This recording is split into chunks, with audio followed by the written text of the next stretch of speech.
Yeah. It's George. It's Elaine. Come on up. Hey, Benny, listen. I never heard anything like this in my life. Listen to this. This is exciting! This is exciting! Huh? Did I miss anything already? Kramer, get in! Where's the crazy man? Hey! Sit down. Come on, it's about to start. Hello and welcome to Seincast, a retrospective on all 180 episodes of Seinfeld, being hosted by two guys who can barely run their own lives. My name is Matt. My name's Vinny. How are you? Good. Happy New Year, buddy. That's the first Happy New Year I've ever had in March. Mm-hmm. Have you ever been Happy New Year'd for real in March? No. No, me either. I just wanted it to coincide with the month we're recording. I don't think I've ever Happy New Year'd someone past the first week. I would agree. We'll get to that in the... What episode is that? Gore-Tex Jacket, Saddam Hussein. Dinner party. Thank you. Oh, so, just right out the gate, my wife and I, Liz, who's been on the show before, we went to Trader Joe's, and I got a chocolate babka. Go on. Well, I'll just tell you right now, it was absolutely delicious. Really? Yes, very good. So, Very happy for you and your babka. yeah, it was good. I've had the chocolate and cinnamon babka at Whole Foods. Not the biggest fan of it. It's a little dry for my taste. Both the chocolate and cinnamon? Yeah, compared to the Trader Joe's one, I don't know if they refrigerate them or they just put in a lot more chocolate or sugar or whatnot, but it was delicious. So what you're saying is the Whole Foods babka takes a back seat to the Trader Joe's babka. I would say that, but it just depends on what kind of mood you're in. I kind of like the undercooked brownie consistency of the Trader Joe's babka. Okay. So, yeah, everyone out there should, I don't know, maybe we could do like a taste test on the show yeah. when we get to the dinner party in 2016. Mm-hmm. But anyways, for now, Vinny, what episode are we discussing? We are discussing the 21st episode of Season 3, The Parking Space, written by Larry David and Greg Daniels. Who's Greg Daniels? And directed by Tom Sharonis. It aired April 22nd? Yeah. Is that right? Uh-huh. April 22nd, 1992. I'll do that again. No. It's all right. We'll leave it in. Okay. I like that. I need to take a back seat on the editing of these shows. Just let it flow, man. Let it be natural. I like the editing. It's like Jerry's Act. You know the whole deal. We watch the episode order on our DVDs. If you own the DVDs, whatever. If you don't, whatever. I was reading an article last night about the whole streaming. Oh, don't get me started on that. Well, are you upset that Netflix isn't picking it up? Yeah, a little bit. Yeah. I'm kind of like offended. I'm reading these articles about people saying why Netflix was right to pass on Seinfeld. This offends you as a Jewish man? No, it offends me as a Seinfeld fan. But I understand the way the article had been written because all these bloggers are saying that Netflix just paid $500 million per episode for Friends, but that was a smart move because the whole allure of Netflix. No, not 500 million, 500,000. Excuse me. And I think it was a little less than that, wasn't it? Because they have more episodes. You're right. But I think it was like 400.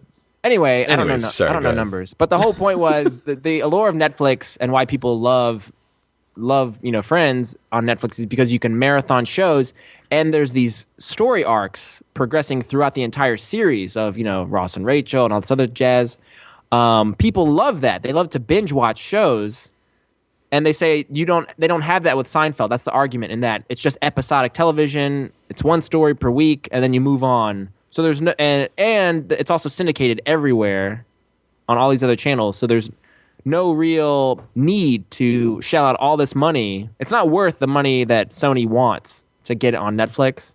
So you're saying that do you agree with that mindset? Like, yeah, the show isn't right for Netflix then? I understand the argument, but I disagree in that I think it is right for Netflix because all my Seinfeld watching has been binge watching. I watch a whole disc at a time and then I'll have to get up and pop in a new disc. Yeah. Now, even though it doesn't have story arcs, we always talk about the callbacks to previous characters and Larry David being a big fan of continuity between episodes. I almost feel like he's responsible for starting this path that television took. But long story short, I think Netflix should have got Seinfeld. Yeah, one of our listeners, Baron Von Savage, which is a great name, on Facebook, He posted that article. It's via the Daily Dot, and it's sort of an op-ed, basically expressing what you just did. That shows like Friends are more bingeable. Bingeable. Yeah, bingeable because of those ongoing relationship storylines, whereas Seinfeld is, in a sense, episode by episode. I'd agree, but that to me is the mark of a better show, only because I think Seinfeld rests on humor and comedy above anything else. And if it's not funny, that's it. They have nothing else to fall back on. Whereas shows like Friends or How I Met Your Mother or even Cheers, I've been watching some of the old episodes in preparation for next season. But those shows, some episodes are just god awful. But you have this relationship arc going on that I guess is a way to get people to come back to watch your show and get hooked. And it's not funny anymore, but I want to see if Jim and Pam wind up together or Dwight and whoever. It seems like a really cheap hook. You're invested in the characters and you want to see what happens to them. Right. I will say, though, having said all this, I just finished watching Friends on Netflix, and it was wonderful. I really enjoyed the ride. So I get the whole argument, but I'm just a huge fan of Seinfeld. And, this is a Seinfeld podcast. Yeah. Also... It's just sad that it's not going to be on Netflix. Yeah, it is sad, but I totally get it. At the end of the day, this all started with mentioning the DVDs, as we mention every show. No commission on that, by the way. we're not promoting it because we get a cut. We're just fans. Yeah, we're just fans, and it's a great set. And honestly, with this whole streaming debacle, you could be watching the show whenever you want, and you also have like great menus to go along with it and great special features. And it's fantastic, and I'm sure it'll wind up somewhere, probably for a lower price than $90 million. Tell us what you think on our Facebook page. What do you think about Seinfeld being passed over by Netflix? And where would you like to see them end up? Yeah, so let's get into this week's episode. It's the parking space, Vinny, as you mentioned. Not that much setup trivia to get us into our discussion, but here we go. Greg Daniels, as you mentioned, Vinny, co-wrote this episode. He was only known for this contribution. He didn't come back for another episode, but he's probably best known for creating King of the Hill, right? Not anymore. You know what else he's credited for? What? He's written 8 episodes of The Simpsons. Okay. He was a writer on SNL. Oh, stop. Back it up. Beep, beep, beep. What are you doing? He is credited for developing for American television The Office. Oh, that's Greg Daniels. Yeah, okay. And he helped create Parks and Recreation. I like him a lot. That's incredible, though. I had no idea he had... He got his start with Seinfeld, I'd like to think. Huh? Well, at one point, this episode was also called The Space, not the parking space. I kind of like that, the space. I like the space, too. And it avoids any confusion with the parking garage or the later on. Side, which always gets me. The handicap spot later on. Maybe not so much. Probably the most interesting bit of trivia from this episode is that the crew actually brought in an audience to watch them film the scenes between George and Mike Moffat when they're outside. The majority of the episode takes place. This was filmed outside at the CBS Studio Center. There were about 150 people put on bleachers to watch the filming, and this was unprecedented. No precedent, baby.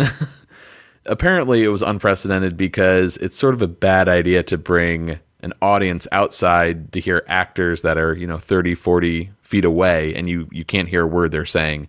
And apparently this experiment kind of fell apart about halfway through shooting.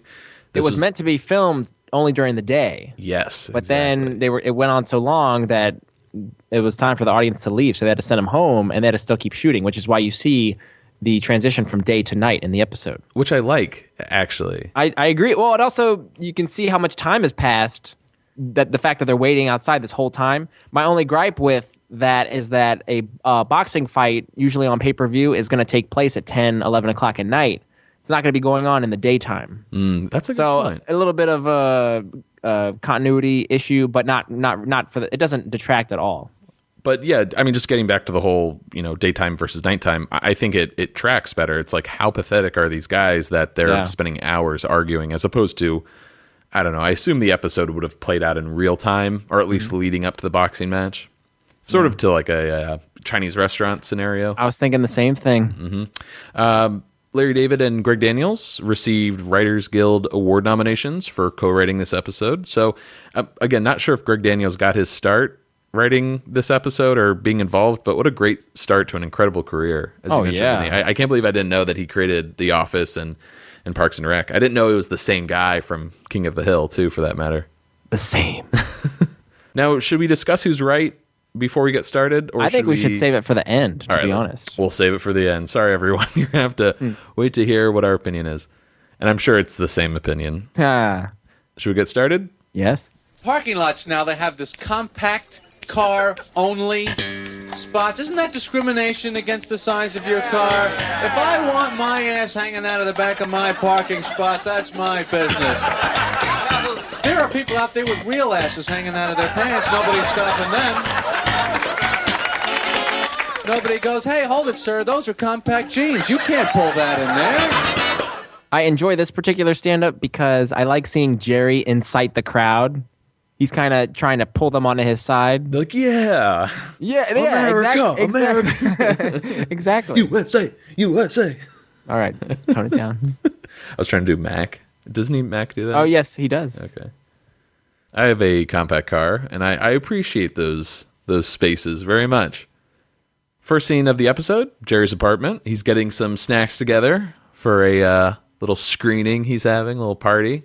When Kramer slides in. Beautiful slide by him. I don't know what makes the better Kramer slides. I don't know if he's holding something or if he's doing something goofy, but this was just so smooth and graceful. It really was. And it was a very long slide in duration. Mm-hmm. But the beauty of it is each one is unique. So they all have little... There's ones where he'll kind of jump slide, and then there's these ones where he will actually glide across the floor. Mm-hmm. So great montages on YouTube if anyone has seen those before. Right off the gate, Kramer thinks Jerry had his car stolen again because he walked by 84th and Columbus and it wasn't parked there. I guess that's, Jerry's usual spot. Mm-hmm. Did you detect a little bit of glee or pleasure from Kramer's perspective? Very similar to the stock tip episode. I felt the same way. He got a kick out of it. Oh, for sure. But so Kramer is pleading with Jerry, tell me where it is. And Jerry says, you have to know everything, don't you? Mm-hmm. Kramer says, yes, I must know. And we're used to seeing Jerry kind of turn the screws on George, also Elaine. But now I feel like this is one of the first instances where he's going to mess with Kramer a little bit. What is it, Clemmer? Clemmer, yeah. Clemmer. No, I agree. He usually finds Kramer to be odd, as you always mentioned, Vinny, a pod. He's not normal. He kind of has Kramer under his wing and knows how odd and how much of an oddball he is, so he's going to protect him in a way. And he feeds him, he gives him shelter. He's not going to screw with him. Jerry always seemed to be a little uncomfortable around Kramer. How do I interact with this guy? Yeah. Now he does feel like, okay, this guy's safe. He's not going to hurt me. He's one of the boys, yeah. Right, exactly. So maybe that is Jerry's way of saying, by screwing with you, hey, I like you. Exactly. Mm-hmm. Eventually, of course, Kramer begs Jerry to tell him, I'm begging you. Come on. That's very mid-series Kramer. Mid-series. And I got to say, the second beg is, I think, very authentic. Because Jerry will say, okay, but your begging needs a lot of work. Mm. But the second one, I think, he's like, come on, please, tell me. Well, Jerry loaned the car to George and Elaine because they went to a flea market in Westchester, which is something... George finally got to experience what a flea market has. Good for you, Jack. What episode was that a callback to? The flea market. Spencer. Yes, that's right. Yes, you do, Biff. Oh, so we know from that Kramer likes to go to flea markets. That's right. Yeah. And that's probably why he took even greater offense to not even being asked by George. Of course. As we'll come to find out. Yeah, Kramer seems a little hurt, and he wants to know why they didn't invite him. But Jerry's kind of giving him a hard time, telling him to stop, which, I don't know, overanalyzing it to death here. But that's what we do here. Yeah, of course. Jerry, I'm a little confused, because he's screwing with Kramer one minute, and then he's saying how annoying he is the next for feeling offended. Well, because he won't let go, and he keeps asking Jerry questions that Jerry, quite frankly, doesn't know the answers to. Right. But it just boils down to Kramer saying, hey, they don't like me. Well, I thought there's two traits of Kramer here that are coming out. One is he's nosy. Have we seen him be nosy before? Well, he is definitely invasive. He gets in other people's personal space, whether it's Elaine at Babu's restaurant, taking that Or IQ test. Or Take the K-Man. Where? Where? yeah, he's like a So dog. that's one. And then the second is he is a little sensitive because they don't like me. They didn't ask me, Usually he's very confident, but now we're showing that he's got a little insecurity, just like the rest of the gang. Right. We cut to Jerry's car, and I think we had read that he drives a BMW this season. Correct. And I'm It's like, switched. how do we know that? But this is maybe the first time we see it, I think. Nice exterior, though. They actually went to New York for these shots, which I appreciate. And George looks like George. The stand-in has a hat on, but that does not look like Elaine. Is he still called a stand-in if he's sitting down driving? Oh, that's true. Oh, sit in. A sit drive in? How long did it take you to come up with that one? Just now. Very good. Well, inside the car, Jason is admiring. I'm sorry. Oh. George. My note says Jason, see? George is admiring his hat in the mirror, and he thinks all bald people look good in hats, to which Elaine says, maybe you should have lived in the 20s and 30s since men wore hats all the time then. Oh, yeah. I'd love to go back to 1920. It really would be a bald paradise. You're wearing suits and trench coats, nice fedoras. I saw a guy walking around Manhattan with a fedora on, but he had like a nice raincoat on. It all went together, and he looked smashing. Yeah. Good dashing, good dapper, you name it. I can't pull it off, though, a fedora. My head's too big. We have big heads, yes. Yeah, very big heads. So George has on this indie. We'll come to find later. Jerry references Indiana after Indiana Jones. Elaine has on her cowgirl coat with the frilly, and she actually is wearing these old glasses from the 50s with the points, and little diamonds on the end. They look like the I guess if you had a beehive haircut, you'd wear the 50s. They're probably popular nowadays. Something from the Gloria Vanderbilt collection. There you go. Oh, bravo, sir. Stayed up all night coming up with that one. Elaine is pushing this whole hat thing, though, right? You should wear a hat more often. But George is really worried about, that first time I have to take it off after meeting a woman and see a look of disappointment on her face. I wholeheartedly agree with this. That's why I always think about this when I put on a hat. And if I'm lucky enough to meet a girl, I kind of just want to lift my hat up while we're talking and say, this is what you're going to be working with, just so there's no confusion. And in true Seincast fashion, this also occurs in Curb. Do you remember when Larry meets Denise, who's in a wheelchair, and he's wearing a ball cap when he meets her in the coffee shop? Then when he picks her up for their date, he's sans cap, and she's a little disappointed because she thought he had hair. So I think you could pull off a hat, though. Like, you could take the hat off and Owen would be like, I think it's because George has that terrible thinning kind of long hair thing going on that just doesn't look good. yeah, Okay, sorry. poor bastard. So Elaine moves the mirror to check out her sunglasses, and for whatever reason, George looks up to check that mirror, and it throws him off. And His equilibrium was thrown off. exactly, and he hits probably a pothole, something like that, and you start to hear this little... Holy cow. Some little clanging is going on. So we're in Jerry's apartment, and Kramer is still venting about George and Elaine, and he says that, he's somebody you don't want on your bad side. He's like ice. When I don't like you, you got problems, You got problems. I don't get. Well, you don't want to be on his bad side, But why ice? because he freezes you out. He's cold. Oh, okay, all right. We're learning a lot about Kramer this episode. He's nosy, sensitive, and he holds grudges. Sure does. And we'll see in a little bit, I believe we'll see a snub. Oh. So Jerry's getting snacks ready to watch the fight. Starts in 35 minutes, so the clock's ticking. They start doing that weird boxing dance thing, which I don't know how I feel about it. I like it as a visual statement, but it goes on just a tad too long. Oh, you're crazy. All right. I love it. I'm in a bad mood today. Yeah, you are grumpy. I am. I'm a little congested, more than usual. All right, let's go on. All right. I got intimacy issues. Recovering alcoholic. So Kramer hopes Jerry doesn't mind, but he invited Mike Moffat. And Oh, I like Mike. yeah, he likes Mike. So, here's a new character. I love that we get that full name and we actually see the character later on. In fact, Kramer just got off the phone with him. Yeah, I just got off the phone with him. We had a great conversation. Oh, yeah? What'd you talk about? Well, actually, we talked about you. Yeah, he had some pretty interesting things to say. Oh, yeah? What'd he say? You have to know everything, don't you?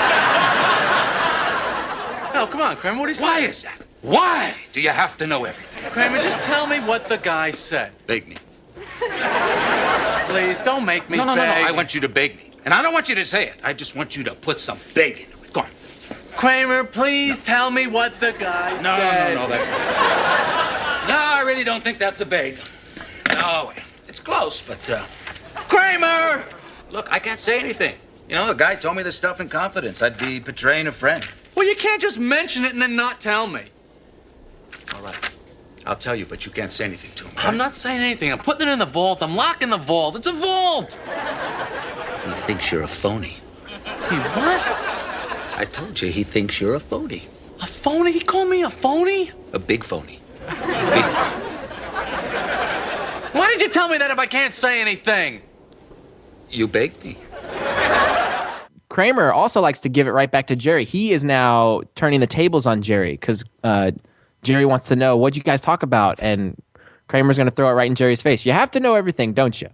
Oh yeah, there's a lot of playful Kramer. Well, you can tell again a Larry David script because there's so many seeds and themes and little ideas that get repeated constantly.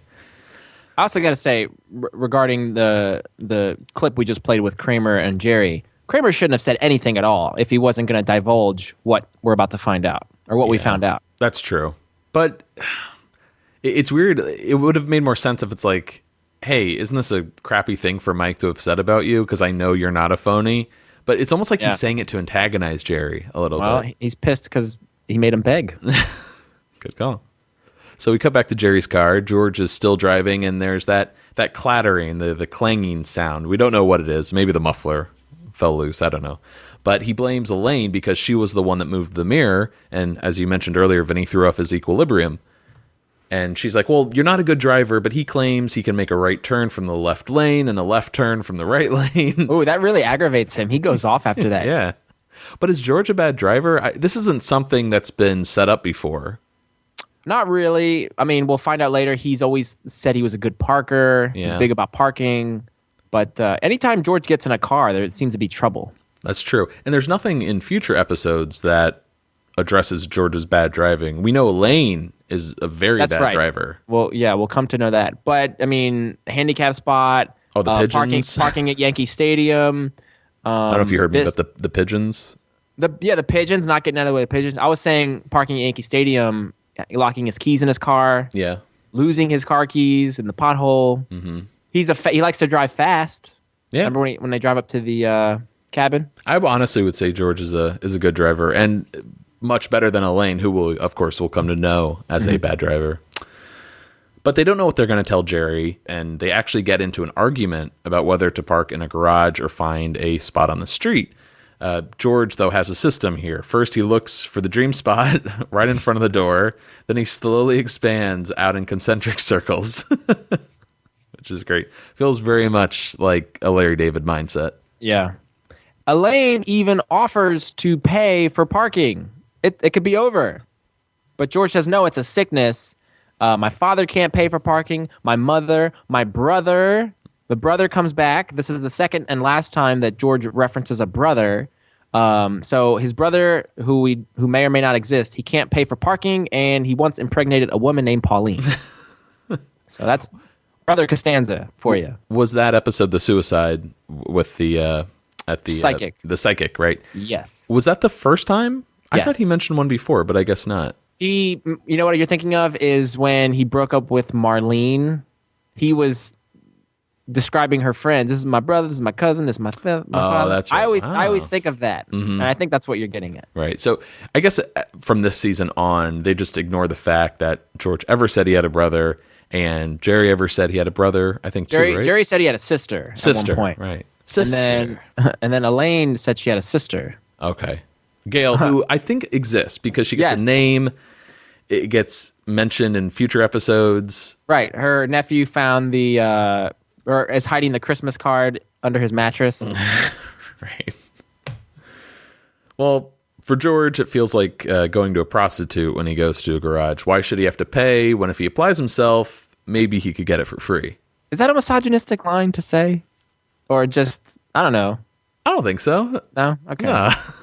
I don't know. It just came off as like, ugh. Like sleazy.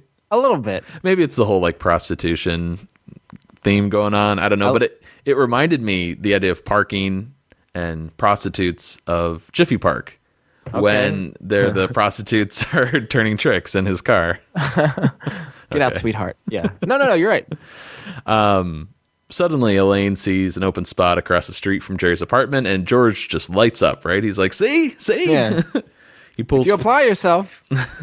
He pulls forward, and he starts to back in, right? He's backing in. Well, wait. He hasn't even started to back in yet. He is going on about, all right, now you're going to see some parallel parking.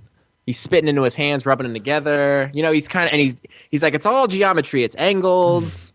Elaine actually makes a nice joke. He's like, dreams can come true. What did I tell you? And Elaine says, yeah, you didn't even have to take it out to dinner, referencing the previous prostitution joke. Mm-hmm. And now that's all important. You're right, because he's using up valuable time here. While he's already stopped the car, he's put it in reverse. He hasn't moved yet, though. So this it does factor into the scenario, right? Yeah. Because since he's taken so much time to back up, someone else has started to move in front first.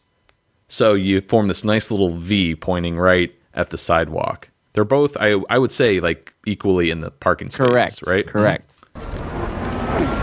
Crazy? What are you doing? Hey! You're stealing my space! George, wait, you don't know who this guy is? People kill for a parking space in this city. No. Getting away No, with this. George! Hey, what are you doing? I think I'm parking my car. You can't do that. You can't just sneak in from the back like that. I'm not sneaking. I didn't even know you were parking. You were just sitting there 3 spaces up. Well, if you didn't think I was parking, why did you put it in head first? Well, that's the way I park. Anyway, you didn't start backing in till I pulled in. I was in the middle of a conversation. Hey, buddy, what can I tell you? All right, the point is, I was here first. I was closer to this space than you were. But I'm backing in. You can't put it in head first. I can if I have room. Are you going to move the car? No, I'm not going to move the car. Jerk. Oh, you're not? Where's this going? Come on, we'll put it in the garage. I am not putting it in the garage. It's my space. What are you gonna do? You're just gonna leave it here like this? Oh, I'm going upstairs. Are you coming back down? Yeah, I gotta tell Jerry we're here. I gotta go to the bathroom. Just make sure he reserves the good chair for me. What were you going to tell him about the clanking noise in the car? Me? No, you. You're gonna tell him. I'm not gonna tell no. Come on, you're good at this. What am I gonna say? I don't know. You'll think of something. Just bring it to him, Jim. Man.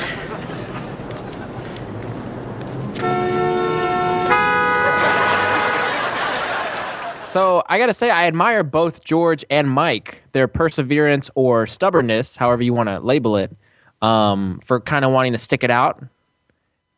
Great shot to end the scene with this really big wide shot, and it's high up, and you see them honk.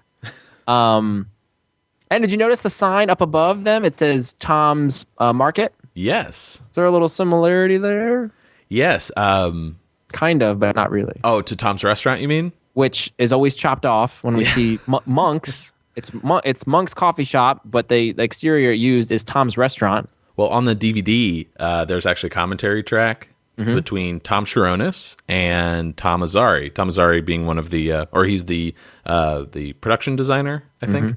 And he was responsible for dressing that. And I think Tom Sharonis is like, oh, it's nice of you to name a store after me. And Tom is like, no, I named it after me. So that little joke there. That's a cute joke from the Toms. Yeah. And we get this wonderful character introduced in this episode, Mike Moffat, played by Lee Arenberg. And you have to know this guy. First off, I got to say, he is such a wonderful nemesis for George. He's similar looking, he's short, he's stocky, he's bald, he's got glasses. And I'd say he has the same explosive energy that George does. Oh, it's even worse. Like, it's like scary. It's wonderful, though. Lee Arenberg was in 2 episodes of Seinfeld. Only 2 episodes, and yet Mike Moffat remains, I think, one of the more memorable characters to ever grace the sign. He was in the parking space, and then he comes back way later in the Susie. And I would argue he also has memorable scenes in that episode as well, when he screamed at the top of his lungs, Susie didn't commit suicide. She was murdered by Jerry Seinfeld. Anyway, stay tuned for that.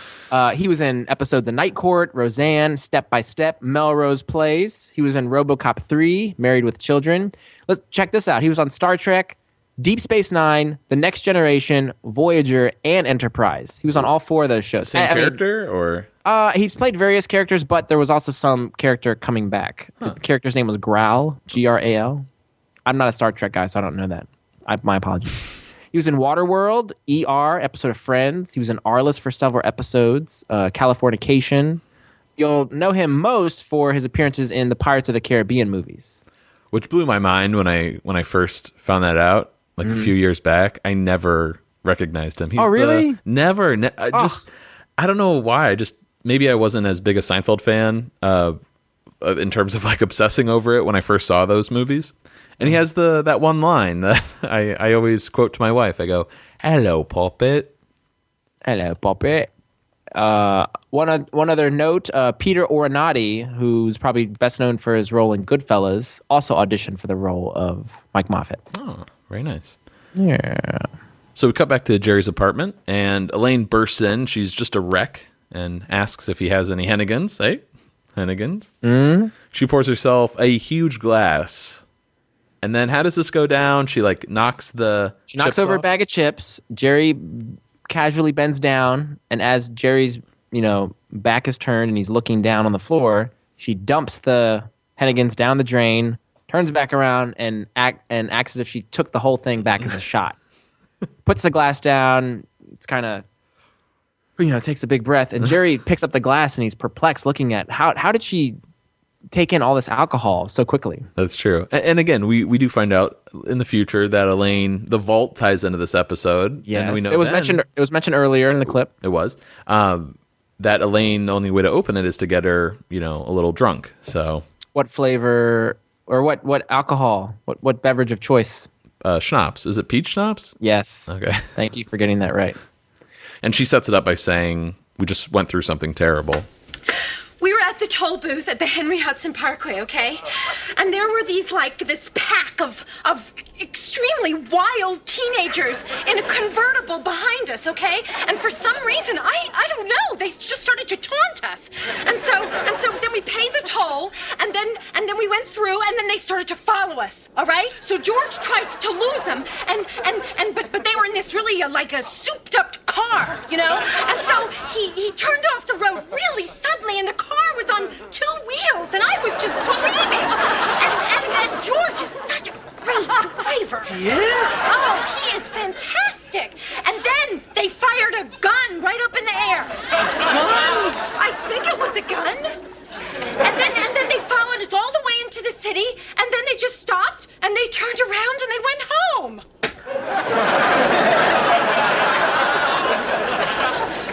God, are you okay? Yeah, I'm all right. God. Oh, man. Gee. Oh, by the way, the car hit a pothole and now it's making a clanking noise. Oh, well, as long as you're okay, The expressions that Elaine has throughout this story, this fabrication, it just tickles me. She's so animated, and even after she turns her back to kind of wash out the glass, she does this look to kind of see, is Jerry buying this? It's so wonderfully shot. And I was kind of surprised. You actually see Jerry be kind of tender. He gives her a hug and he says, "Well, I'm glad you're okay." Jerry is very sweet, and he's almost taken for a ride this episode by Elaine a little bit. Yeah. And Elaine, at the end of this, seems completely satisfied with herself that she pulled off this ruse. Mm-hmm. Very much so. She's so good, Julia, at just owning the monologue. Mm-hmm. I don't know how many characters get monologues throughout the show. George, I feel like, is probably known for them. He gets the majority of them. Yeah, the majority of them. But yeah, whenever Julia can just, do her thing for a couple of minutes, it's great. Mm-hmm. So Jerry hears about George getting in a fight with someone outside over a parking space, and he starts talking to the guys down there from the window. And this is kind of interesting about the whole window shot. We don't see this very much in Seinfeld, but it's frequent enough to be a pretty, memorable shot. But I think this is the first time they use it, right? Believe so. Mm-hmm. So they actually built like a little bit of scaffolding for Jerry to stand on, and then they just, constructed a little 2-story wall pretty much to shoot out of. So this was shot, I think, somewhere in the vicinity of the cars outside. And I believe they used the same set or that wall throughout the whole series whenever they need that shot. Oh, cool. I think they use it when... Is it the Virgin when Jerry and George are kind of looking out the window? She's a virgin? Yeah, I seem to recall that shot. So as we know, turns out the other guy here is Mike Moffat, who was on his way to watch the fight. And here George gets a little threatened. He claims he knows Jerry better than Mike. Well, you know Jerry. He even gets upset when Mike knows Kramer also. Well, I think he's had the realization that you're going to be at this fight, like I got to sit with this guy who I hate now for the rest of the night. It's going to be a miserable night. I kind of get this, though. Do you remember when you had like a friend? So you met someone, you both have a mutual friend, and then it not becomes a game of who's the better friend, but you might feel a little threatened by them. Yeah, you want the better connection to the shared acquaintance. Speaking of the K-Man, he enters and he gets a little sassy with Elaine for not inviting him to the flea market. Yeah, this is the snub that I was referring to earlier. This is kind of what I envision when he describes his snubbing of Gail Cunningham. He says, hello, and Elaine immediately says, what's wrong? Nothing. Why would anything be wrong? And you notice he does this shuffling, sidestepping past her. He turns his back to her, and he shuffles right past her to get to Jerry. He tries to limit the amount of space between them, or Yes. at least make it as wide as possible. That thing with Gail, with the snub, I always assumed he just ignored her like flat out. Like he didn't even say hi to her. But I guess a hello in a certain tone can be a snub. In the episode, he says, I walked right past her. So you're right. But I think a hello, you can still snub someone with like... There's varying the degrees tone. of snub. For sure. So after hearing about George and Mike's parking dilemma, Kramer decides to head down with Jerry and Elaine. And I love as he leaves, or as he's going to leave, Elaine senses something wrong with Kramer. And he's like, why should anything be wrong? Yeah. He's so dramatic. He's like a child. Love that. So we cut to the street, and George and Mike are just leaning against their cars. Neither one is budging. Speaking of children, Mike's claiming he'll sleep in his car if he has to, and George promises that he'll die out here to get the space. And at this point, too, some pedestrians have gathered on the sidewalk to debate who has, the right way. Who's the one that has to move their car, who gets the space, pretty much. I got some infos on these two bystanders. Go. Bystander 1, played by... Well, actually... She responds, he was down there. Once he passed his front bumper, it's no longer his space. She's played by Peggy Lane, who we all know as Elaine's stand-in. We first saw her in The Suicide as the nurse. Next, we'll see her in The Trip Part 2. She'll be playing a reporter. And she's actually got 12 credits on Seinfeld, 12 episodes she's been in from 1992 to 96, although some of her scenes were cut over the years. And she also worked as a stand-in on It's Like You Know. Oh, Peter Melman's show. There you go. Bystander 2 responds with, no, it wasn't. He was. Okay. Classic. Thank you. Great line. He's played by Stephen Marcus Gibbs. This guy has 3 acting credits total. Seinfeld, Beverly Hills 90210, and A Nightmare Come True, which I think is like a TV movie. What year was that one? I don't have it in front of me. I was just wondering if he had like a year run where it's like, hey, you want to be in a Seinfeld? He just killed it. Yeah, he just killed it for a year, and then he retired. And Jerry and Kramer approach at the scene, and there's just so much great stuff here. As you mentioned earlier, Vinny, how Jerry calls George Indiana because of the hat. Yep. Similar in a sense to the sunglasses in the Puerto Rican day when he's like, what can I do for you, officer? Yeah. In the tape when George is wearing the cowboy hat and he has the bald cream on, and Jerry kind of pulls his belt and does a little curtsy and he goes, Sheriff. Well, let's talk a little bit about Mike Moffat here and how annoying his laugh is. You're looking tremendous. What do you want, some kind of regimen? Yeah, 25% bran flakes. The 40% was too much, so I found a store makes it up special for me. They take it down another 15%.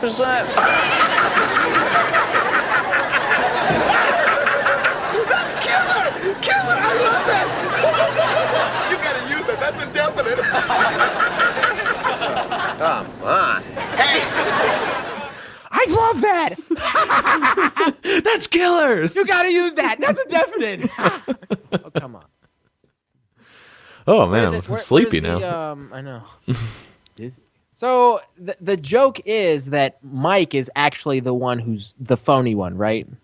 You would think so. I mean, in retrospect now, but well, there's nothing about Jerry that sounds like he's phony. Like everything Jerry does seems very genuine and nice. He's sarcastic at times, but he's by no means like acting like a different person in front of certain people. Mike certainly is. So in the original draft, Jerry was saying to Elaine, this is later on in the episode, but he says to her, "Sure, I'll fudge the truth a little bit to spare someone's feelings. We all do that. How else can you survive society?" Elaine responds with, "That's so true."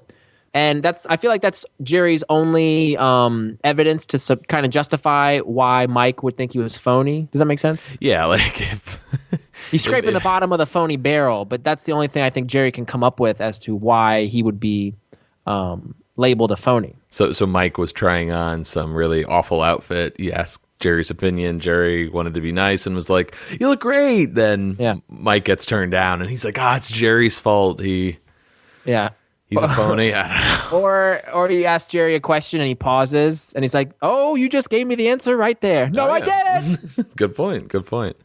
I think that's probably the most common example of anyone being a phony is when you're trying to spare someone's feelings. I would disagree though, because that's being caring of you're being conscious of their feelings. You don't want to hurt them, but people don't want the full truth, or at least if they got it, I'm sure they wouldn't be happy about it. Yeah, that's true. This a little bit. That's deep. This bit here about the bran flakes reminded me a little bit of one of my favorite episodes, the season 4 finale, the pilot, when Kramer is sitting with Tom Pepper at the Monk's Diner, and he's a little backed up, and he orders bran flakes, 100%. Got a big problem. There it is. Never forget, you asked me that. Oh, yeah, this is a good story. At my wedding, Vinny was my best man, and his speech, the toast, as it were, was all based on Seinfeld. And there was one point in the speech where you quizzed me, and the whole my head is swimming that whole day. I have no idea where I am and what's going on. And you ask me to finish the quote, and you say bran flakes 100%. And I didn't know what to say. I think I recall you saying, "Oh, giddy up," or no, or something stupid. It's really stupid. No, I said, yeah, that's good, because I was thinking of the moment when Tom Pepper was ordering the hamburger. Oh, so at least you were in the vicinity. Yeah, I didn't know what you were doing. I was like, wait, do I say? Right. Yeah, okay. I was confused. And you were like, in front of everyone, my family and friends, you're like, "No," and everyone was like, "Oh," like, but then you totally redeemed yourself on the second one. What do you remember what that was? I think I have it stored on my computer. Oh boy, do we have time to pull this up? Sure. Oh, how about this one? Langerhans. And I went, Kitzmiller. He got it. Yeah, okay. Got nervous there. I thought I missed it again. No. Yeah, that was rough. I was a little embarrassed with that one. Just that I got it wrong. I love the Seinfeld references. All right, should we get back to the show? Yeah. Okay, sorry, everyone. So this argument continues. Once again, the whole episode, we're going to be talking about these cars. George claims that Mike went in front first because he saw George backing up, but Mike and Kramer both claim that they like to park front first, which maybe we're giving away our opinion at the end of the episode, but that just blows my mind, the idea of pulling in front first. Mm-hmm. Jerry's response to that is? Yeah, that's how you park when you're pulling off a bank job. Good line there. Yeah. And for some reason, it makes me think of The Dark Knight. Oh, yeah, I could see that. Because they pull off a bank job. They drive the bus through the building. I kill the bus driver. In one draft of the script, Jerry had a different argument. He said, if Mike was able to pull in fully, he could have secured the space fair and square in an unorthodox but still technically legal fashion.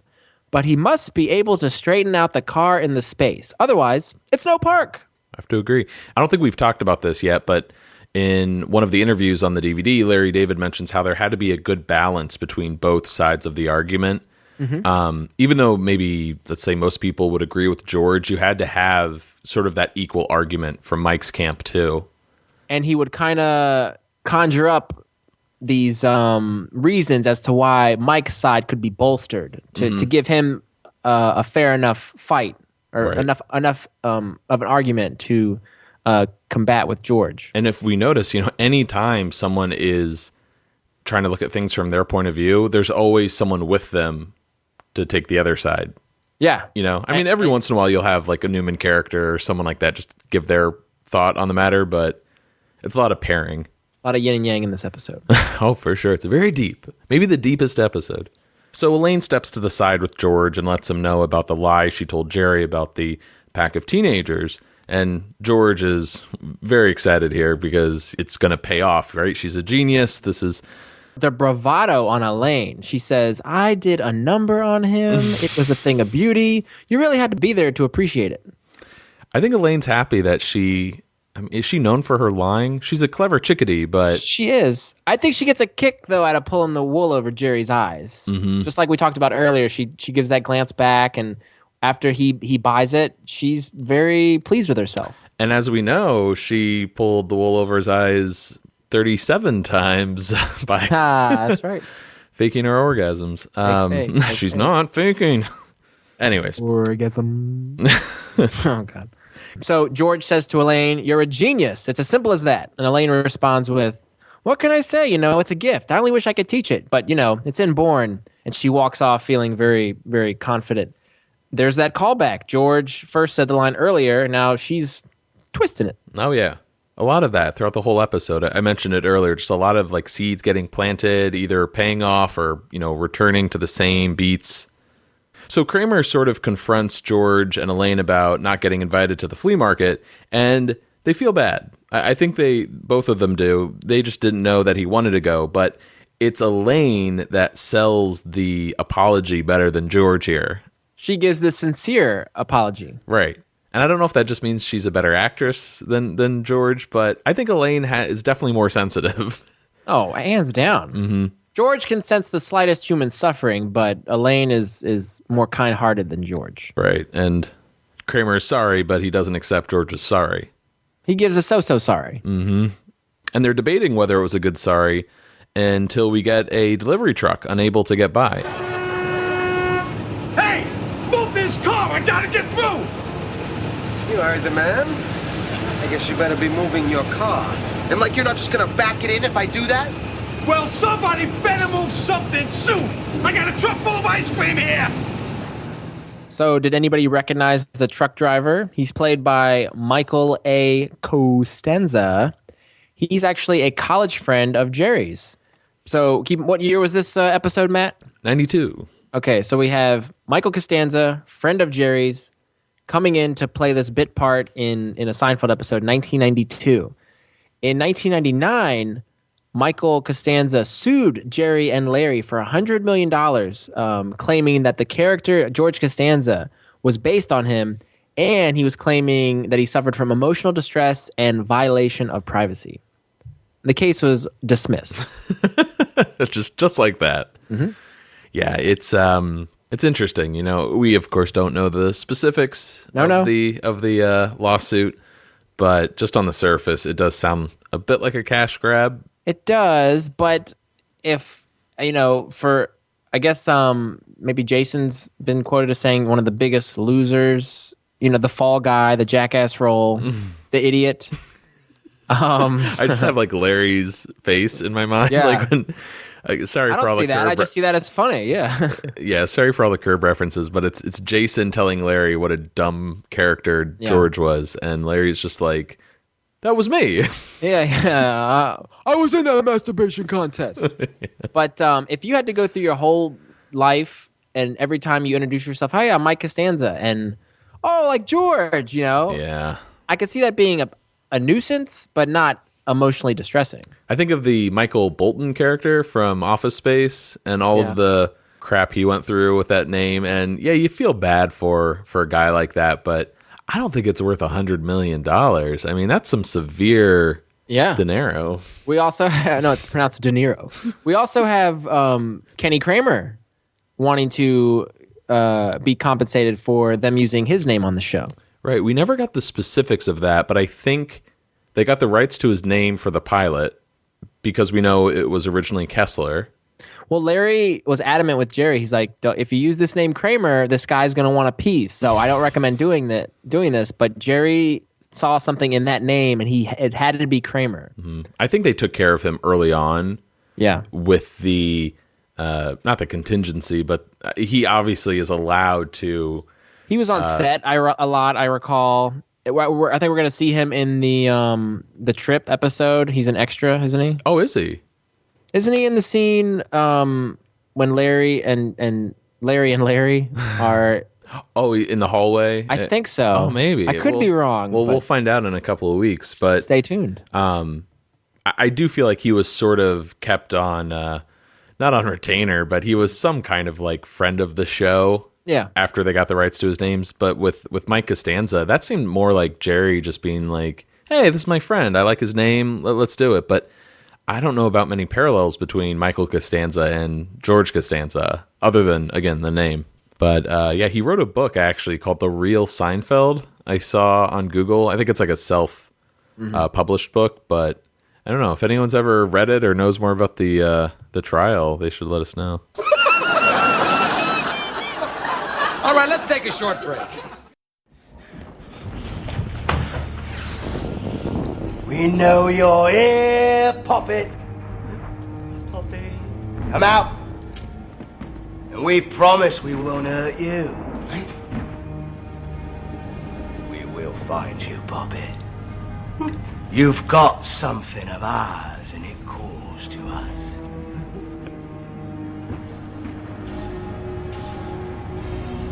The gold calls to us. Gold.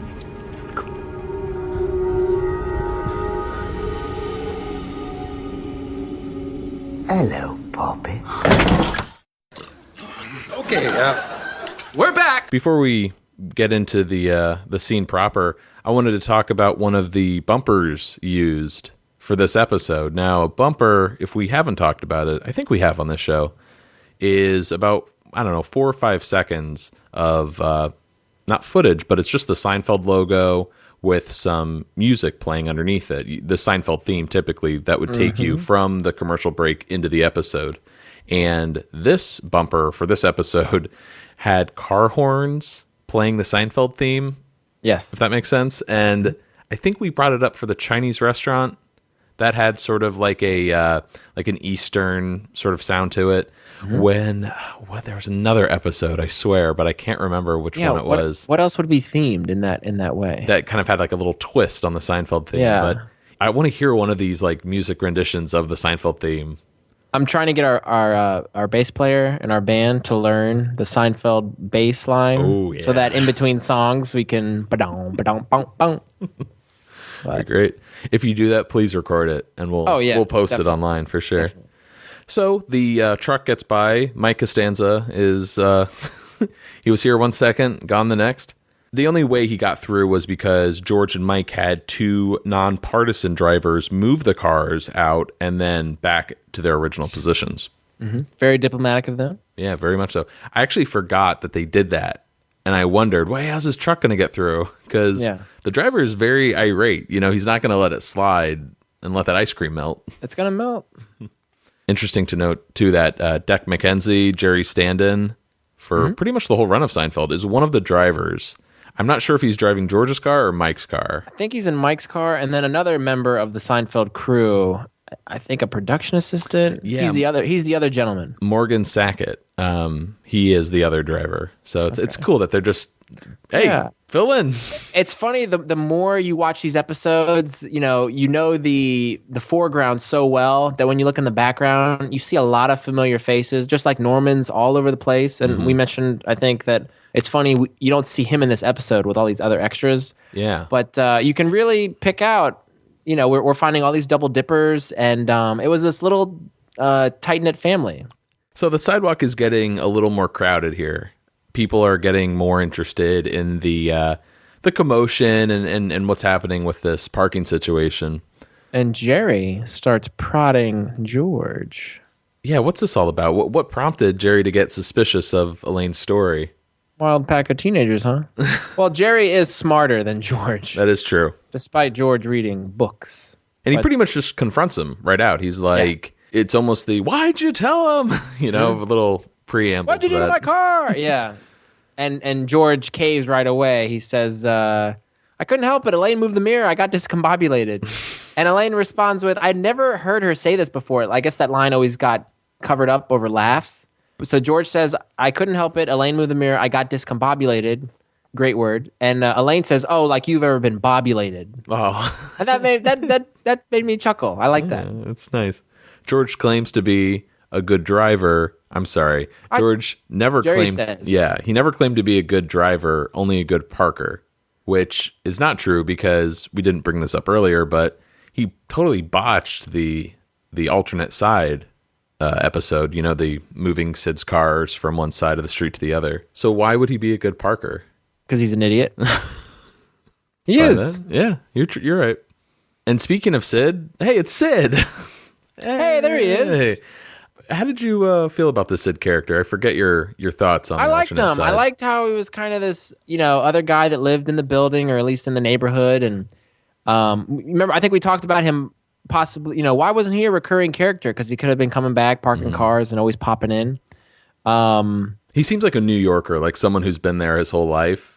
Yeah, and he's just seen it all, and he's kind of tired of the riffraff, and he's always disgruntled. This guy, he's got a big problem with George, and he even says to George, "Why is it every time you're with a car, everything gets disrupted and disjointed?" Mm-hmm. Did you also notice in this scene how Sid, at least compared to his appearance in the alternate side, he's a little more stylish. He has, I'm trying to remember the alternate side, but he has like a pretty like ordinary jacket. He has that little, I always call it the cabbie hat. I don't know what to call it. Yeah.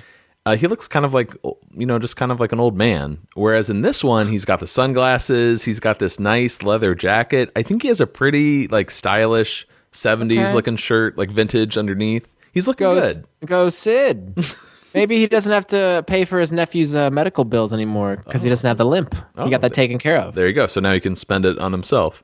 So Mike Moffat says to Sid, "Hey, who are you?" And Sid has a great line. Just I really like this response. I know you're going to say. So comfortable in his character, and Sid says, "Never mind who I am. I know who I am. Do you know who you are?"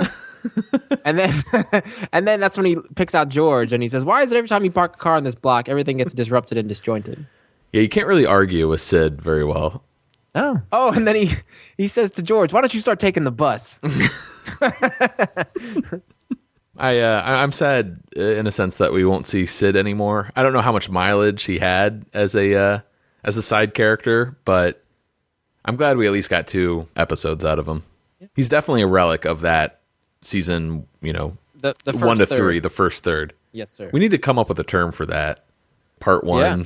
I like first, second, and third. First, third, second, third, third. It's not confusing at all. No. Jerry says, "Okay, George, come on, let's go. I'm gonna put it in the garage. The fight's starting in 2 minutes." And Jerry doesn't want to do it. George doesn't want to do it. I'm sorry. Yeah, George doesn't want to do it. Jerry says, "What are we gonna stay out all night?" Elaine wants to flip a coin, and then this is when George kind of turns to this mass of people accumulating. And he says, "We put up with so much crap in the city. I'm saying no to head first parking." He's getting so riled up. I feel like he's like standing up for the little guy. Yeah, he is the little guy, right? So we get this series of just different people looking at the situation, and one of the first groups is this old angry Irish man fashioning a kayak out of a log. There it is. He's having a little conversation with Matthew. Well, he could have pulled up to that car and backed in, but he chose to go in head first. No, he couldn't, because the other car was already backing in. No, he wasn't. All that matters is who was there first. Ah, you're not even old enough to drive, you little puke. You just spit on me. Don't you raise your voice to me. You're not my father. Hey, Matthew. Hi, Jerry. This guy's really a jerk. How you doing? Okay. Hey, how's your father? I hear he's closing his store. What? Oh, no, nothing. What's happened to Daddy? He's going out of business? No. We're not going to have any money? No. We're out of money? No, of course not. Of course not. Mommy! Jerry says Daddy's closing the store. He's going We don't have any money. Jerry, what's the matter with you? I didn't. Boy, I don't know about your friend Jerry. He says some pretty stupid things sometimes. Oh, congratulations. What for? Well, you're pregnant. What? You're not pregnant? No, I'm not pregnant. Are you sure you're not pregnant? Yes, I'm sure. That's weird. Come on, Matthew. Come on, Matthew. She was pregnant. So, first thing, Angry Man, played by Zachary Charles. His only acting credit. Guy acted one time in his career, and it was in Seinfeld. Hey, if I got one acting credit, I want it to be on Seinfeld. Damn right. And he acts alongside the actor John Christian Gross, who plays Matthew, the young boy. Matt, did you know he is our age, or my age, I should say? Oh, yeah. Kid was born in 1982. Really? Yeah. Oh. He was in 2 episodes of Seinfeld. He was in The Parking Space, as well as the Non-Fat Yogurt. I know him really well. He was in Kindergarten Cop. He was in Beverly Hills 90210. He was in a Star Trek Next Generation, Murphy Brown, Blossom, Doogie Howser, Roseanne, and ER. And his last acting credit was 1999. I really like to find the scenes in like these movies from the 80s and early to mid 90s that you know certain Seinfeld actors have been in. We've covered Hocus Pocus, Pee-wee's Big Adventure. But anyways, I want to find Matthew in Kindergarten Cop because he would have been, I don't know, what, 7 or 8 at the time. So he wasn't in the kindergarten class. Maybe he was in another class. Anyways, I'll try to find it. Sorry. It's okay. So we also meet Matthew's mother, Mary Edith. She's played by actress Mary Edith Burrell. And she was actually an alumni of Fridays, the Saturday Night Clone Show with Larry David. She was on 54 episodes of Fridays. And Michael Richards. Thank you. And Larry Charles. Keep going. She was also in the TV series Throb, Parenthood, the 1990 TV show, The Jackie Thomas Show, the 2 episodes of Seinfeld, Parking Space, and Non-Fat Yogurt. And she was in Camp Nowhere with Christopher Lloyd. Nice. They're an interesting couple, Matthew and his mom. I think most Seinfeld fans remember them from the Non-Fat Yogurt.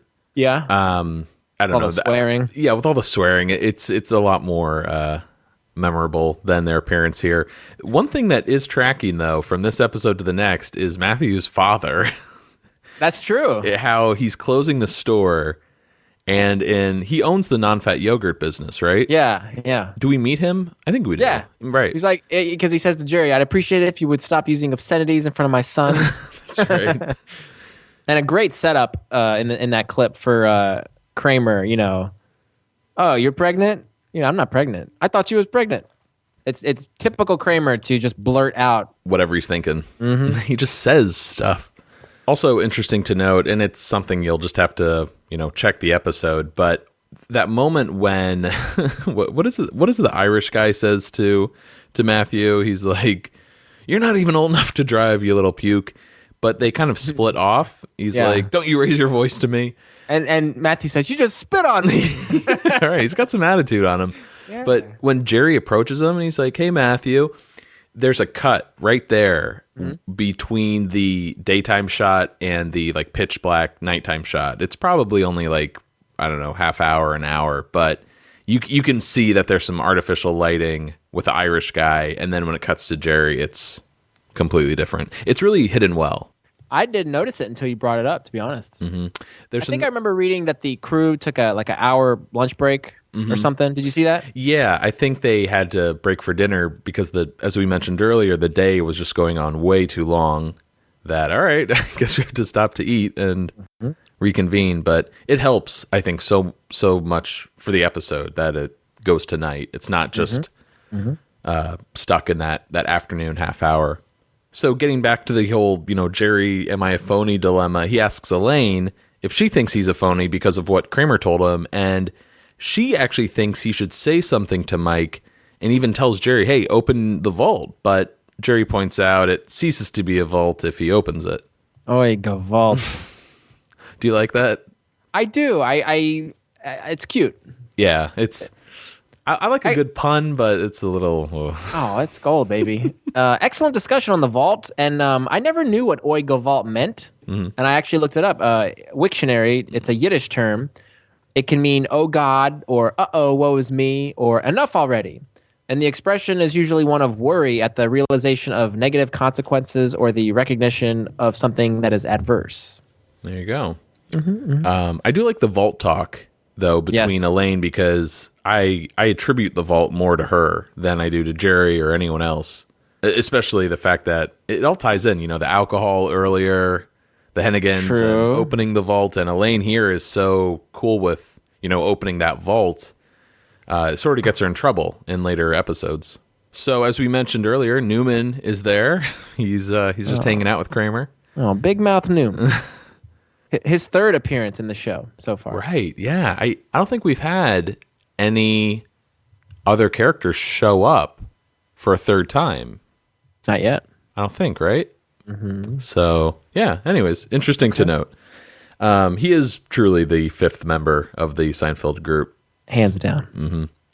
Well, he's siding with George. He believes that parking front first, is chaos and signals a breakdown in the social order. George really likes that. He does. Mm-hmm. The one time him and Newman actually get along. That's true, yeah. So at this point, George gets approached by a lovely woman. This is almost something he foresaw. He has the hat on. Don't forget the little fedora. This woman, what's her name again? Sheila. She has some pretty crazy shoulder pads. That was the first thing I noticed. Like they're out there. It's like a linebacker. The 90s were a crazy time. Mm-hmm. So she hears George's story, and she hopes he doesn't let Mike get away with what he did. So she's obviously, feeling bad for him, but I think she's a little attracted to George. She's a supporter of the cause, but she also finds this man in a hat striking, it seems. And George picks up on this. Thank you for your support. Unfortunately, Newman, for some reason, I love that shot. You see him behind George, and he just spots the hat, and he's like, "Hey, George, nice hat." He's like a little boy, like tugging on his father's shirt. Yeah. Hey, look, Dad, can I do this? Yeah, can I try your hat on? And George is just like, "Beat it, get out of here." Until the two start struggling for the hat, and the woman, obviously disturbed, tells George to give Newman the hat. Because I don't want to. Yeah, and she eventually just walks off. And she says, "What's wrong with you?" Right. To which George responds, he yanks off his hat, hair goes flying. He goes, there it is. You see? Oh, man, he just slams that thing on Newman's head. He's like, you take the hat, keep the hat. I love that. Newman's so upset. He's like, I was defending your parking. Sheila, the woman who storms off appalled at George's behavior, is played by actress Shannon Cochran. That's her only Seinfeld appearance, but she's been on a lot of stuff on TV as well as a few movies. Star Trek Next Generation, NYPD Blue, Full House, Saved by the Bell, The New Class, Star Trek Deep Space Nine, ER, Gilmore Girls, The Ring movie, Star Trek Nemesis, Frasier. She played Pam's mom in The Office. She was the first mom that Pam had, not the second one, the one that Michael dated, but the first mom. Grey's Anatomy, Numbers, Fringe, Desperate Housewives, Scandal, and NCIS. Wow, so you've seen her all over the place. Yeah, she's had a great TV career. So the whole night, the whole episode has pretty much reached a breaking point, at least for Jerry. He's fed up. The fight's already started, so he wants to head upstairs. All right, that's it. The fight's already started. I'm going upstairs. Who's coming, Elaine? It depends on who's going. Are you going? I'm not going if he's going. Me either. I'm not going if he's going. I'm going. Well, if he's going, I'm not going. But it's your house. I still don't have to go. Well, I don't want to go if Jerry's not going. Why won't you go if I go? Why? I'll tell you why. No, don't, Jerry. Like you didn't call me a phony? What? Thanks. Real good. Jerry? First of all, I think you completely misunderstood what I said. I meant it in a complimentary way. I mean, when people say he's bad, it really means he's good, that sort of thing. It's slang. Use it in a sentence. Man, that Michael Jordan is so phony. Why'd you tell him? He begged you. I admire the back and forth. We have 6 different characters that had to learn these lines and they're blocking, and it's beautiful to watch. The bam, bam, bam, bam, bam. Yeah, and I wonder if they have to be coached or if, I mean, I'm sure the actor, his name's escaping me, that played Mike Moffat, he knows going into this episode like what Seinfeld is, what it's known for, the type of humor, but this is just so, I think this gets overlooked, or at least underappreciated. The flow of the dialogue between characters is just fantastic. But this moment here at the end where Mike just explodes at Kramer, this honestly is my favorite moment, I think, from the episode. Mm-hmm. It always reaches this point where Mike just breaks that phony character and just unleashes hell. We finally see real Mike, and he's volatile. Mm-hmm, very much so. I love Mike trying to come up on the spot with the term phony, like applying it to Michael Jordan. Oh, yeah. Man, he's so phony. Just no one buys it. He gives it maybe 2 seconds. He knows the jig is up, so he's going to just turn on Kramer now. Yeah, great performance. And I'm so glad that when we see Mike again in the Susie, he will also be he's kind of meek and almost scared of Jerry for many reasons. Yes, but then he unleashes that anger and frustration later. So 2 cops show up and want the cars moved. And hey, this honestly, even me sitting here having watched this episode before, I'm like, the cops are going to resolve it and we're going to get an answer here. But one would hope. Yes, one of the cops hears the dilemma and tells Mike to move his car. Obviously, it's George's space. He was backing in, but hang on. The other cop sees things from Mike's point of view, and we're just, back into this thing all over again. So, Matt, I got a little info on these police officers. Oh, good. Cop number 1, he's the one who sides with George. He's played by actor Mike Scribba. He was the police officer in The Parking Space, but he also comes back to play the bomb squad guy in The Nap. So, I ask you this. Could he be a double dipper? I don't know much about... What's the title when he returns? Bomb squad guy. Bomb squad guy. I don't know much about becoming a bomb squad guy, but I don't think you're going to be walking the streets as a cop and then just move over to the bomb squad. So, I think this is a double dipper. You double dipped the chip.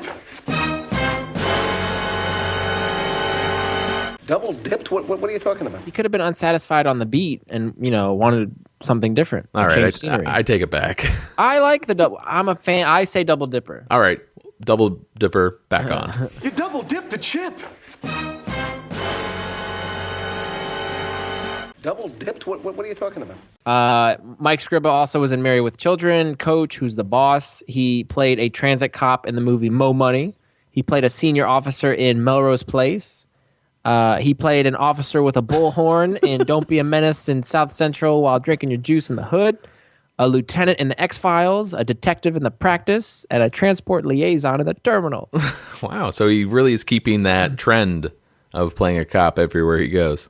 Well, he's an authoritative-looking figure. He's got the mustache. This came up with, again, the actor's name is escaping me, but he played the blind violinist in the subway. Correct. The undercover cop. He was... I don't know if he was a cop in real life. I forget what we talked about, but he would go on to play like cops in 20 different role. Like movies and TV shows. Mm-hmm. Kind of got typecasted, but I wonder if a lot of like ex-police officers will kind of fall into that steady work of just, hey, you need a cop. I have the experience. It's what you know. Mm-hmm. Cop number 2, the one who sides with Mike, who says it's okay to pull in head first. He's played by actor Stan Adams. He actually comes back as well in The Comeback. 2 double dippers, a double dipper. It's unprecedented. You double dipped the chip.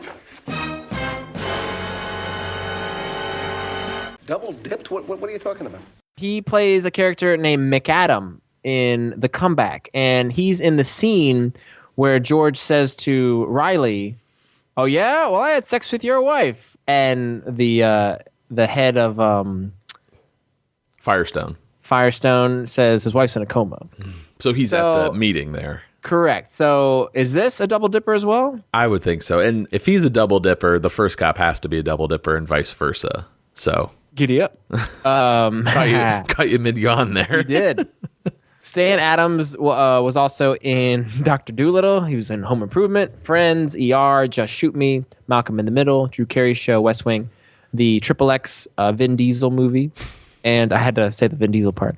And Not the Ice Cube Triple X movie. No. What are you talking about? You didn't see that? The sequel, State of the Union? Oh, no. Okay. I thought we were talking about something else. Mark Curry of Hanging with Mr. Cooper fame also auditioned for the role of Cop Number 2. Yeah, well, that's great. 2 double dippers in one episode. So we now go to Jerry's apartment. He makes it back upstairs, and he's desperate to watch the fight, but before he sits down, he has to close the window because he can still hear arguing outside. Well, you're going to have to go to work. I don't have a job. Neither do I. That's great. Jerry closes the window. He finally sits down on the couch, turns on the TV, and he hears... 7, 8, 9, 10. Ding, ding, ding, ding, ding. And he smashes his face into the couch. Right. He missed the fight. Someone got knocked out. And interesting to know, that's Larry David's thick New York voice. Yes, it is. That flat New York thing. What do you call it? Is that the ref? Yeah, referee. Ringmaster? If you prefer. Okay. Stand up? Yes. Okay. People will kill each other for a parking space in New York because they think, if I don't get this one, I may never get a space. You know, I'll be circling for months until somebody goes out to the Hamptons. I think because everybody in New York City knows there's got to be way more cars than parking spaces. You see cars driving in New York all hours of the night. It's like musical chairs, except everybody sat down around 1964. The problem is, car manufacturers are building hundreds of thousands of new cars every year. They're not making any new spaces. That's what they should be working on. Wouldn't that be great? You go to the auto show and they got that big revolving turntable and there's nothing on it. New from Chrysler, a space. You know, I've always had trouble parking in New York. I always do the garage if like we're together. I just don't want to look for a space. I don't blame you. Yeah. It's only going to aggravate you and get you riled up. Mm-hmm. Parking spaces, you specifically.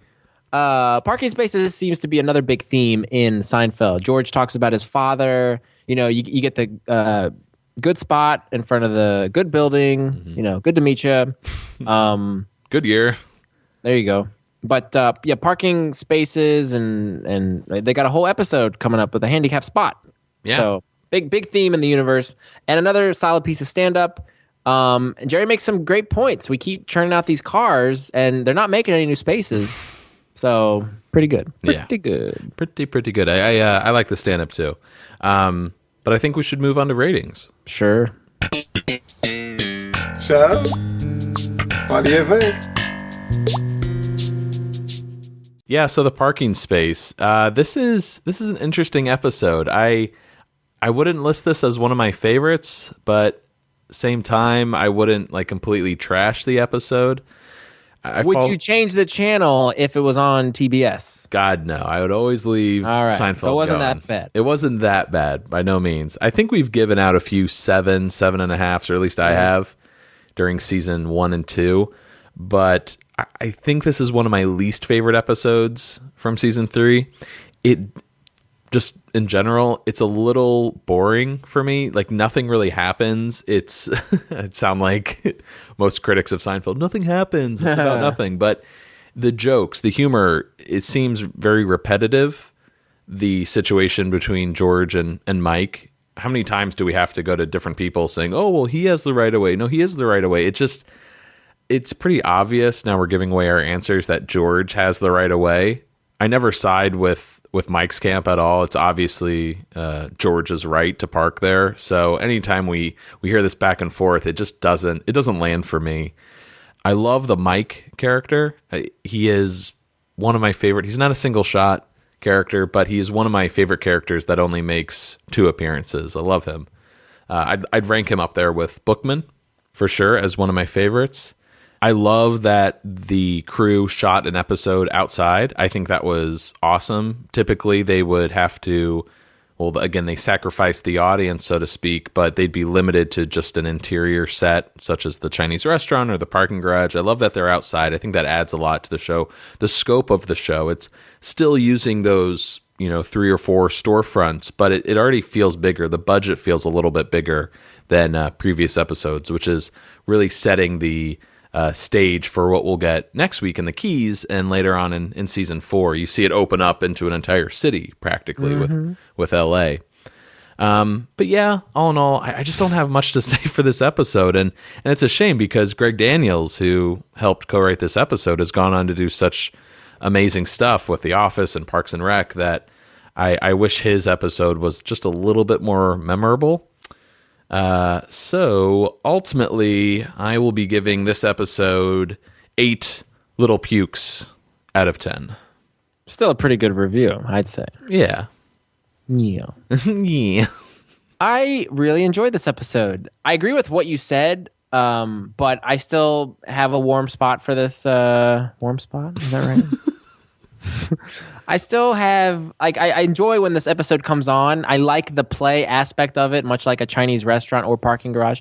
And I do agree with you that I think there are there's more at stake in those other episodes with them either having to get a table or find the car. Here, they're already in their location. I guess, it's just a parking space. Is it that big a deal? But I like that George has this adversary who happens to look and act very similar to him. And Mike Moffat, Lee Arenberg, just knocks it out of the park. And that, to me, makes this episode what it is.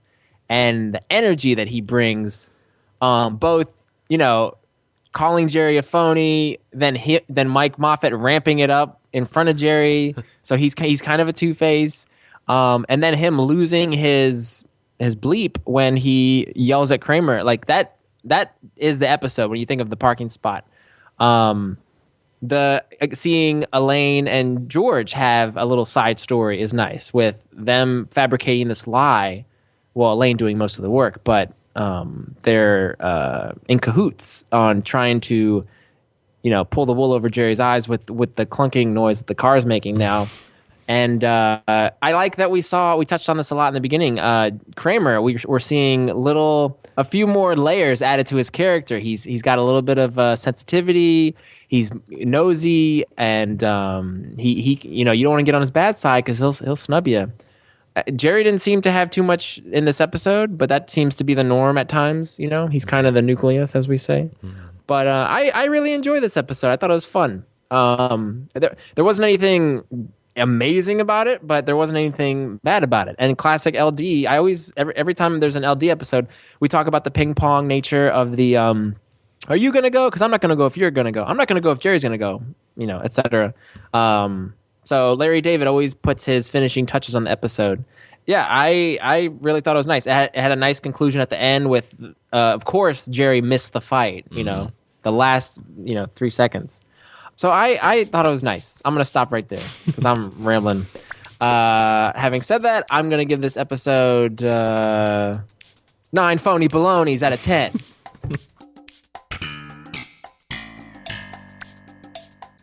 That's going to do it for us at Seincast. Vinny, do your thing. Okay, email us, Seincast. Email us at Seincast@gmail.com. Like us on Facebook, Seincast. Follow us on Twitter, Seincast. Tweet us at Seincast. We got a Tumblr page and a Pinterest page. Hey, you remembered them. I did. Also, I think we're going to try to get an Instagram page up and running. I saw some thumb. I saw a thumb request for an Instagram page. Yeah, I think we'll get on that. I'm not familiar with Instagram. I really don't know how it works. It's just pictures and hashtags. I thought you had to take the photo, though. Can you upload the photo? Yeah, I think so. We'll see.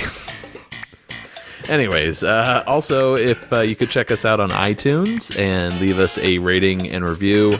A lot of you have done this already. Thank you so much for doing that. It means a lot to us. Hopefully more Seinfeld fans will find out about the show. So our mothers are very proud, by the way. Very proud. They're listening right now. Thanks, Mom. What episode do we have for next week, Vinny? We are discussing the 22nd and final episode of Season 3, The Keys. And Matt, I gotta ask you, do you ever yearn? Yearn? Do I yearn? I yearn. You yearn? Yes. Yes, I yearn. Often I'll sit and yearn. But for now, I'm Matt. I'm yearn. Signing off.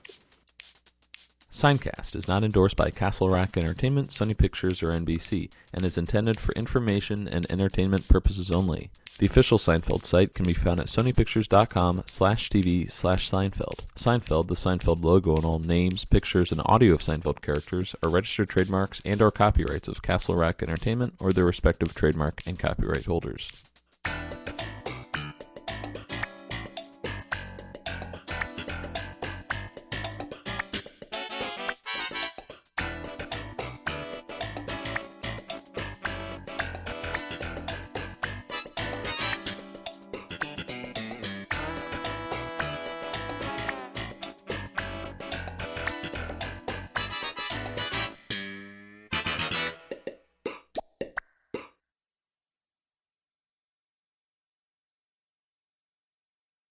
Hey, George, nice hat.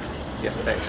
Can I try it on? No, it wouldn't fit you. Oh, sure it would. No, get out of here, Norman. Oh, come on, let me try it. No, Norman, stop it. Let him try it on. I don't want him to. What is wrong with you? You want to see? There it is. Run! All right, here, you want to try it on the hat? Here, try it on the hat. Stop. I was defending your pocket. Come on, George.